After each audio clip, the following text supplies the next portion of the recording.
Hello guys, request sa aking customer guys. Ito po yung buhok guys. Oh, magpagupit siya ng layers. Last, ito po yung picture na pakita niya sa akin guys. Yung may curtain bangs. So, umpisahan na natin guys. Ito na, section. So, wala na dagang istorya. Suklayin at putulin. Yan po. First, dirada guys. Yan, panoorin nyo guys. Kung sa mga gusto matuto magupit, ng barbero dyan, gusto niyo matuto magupit, ganyan lang po ang pagtirada sa gupit na layers less. Suklay is suklay tapos ikutin mo lang yung buhok. Yan. Kung saan gusto mo na magawa ka ng slash, halimbawa, hilain mo bandang gilid para maging form siya ng layer slash. So, mahirap pag voice over guys. Kaya, ito na guys, panoorin na lang ninyo guys ang aking video.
So ito na guys, maggawa na po tayo ng layer dito banda sa harapan.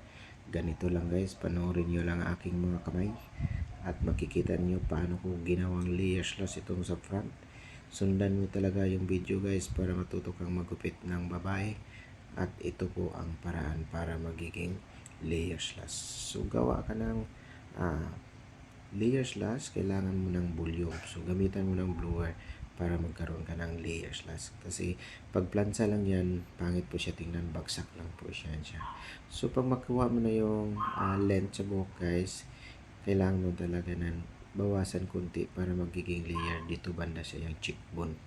So halimbawa nagkaroon ka na ng layer, magdagdag ka lang ng kunting bawas sa bangs para magkaroon siya ng curtain bangs na sumasabay sa kayang cheekbone. So yan na po ang result guys sa aking haircut na layers slash. So sa tingin ko satisfied naman si ma'am, kaya naka-smile man.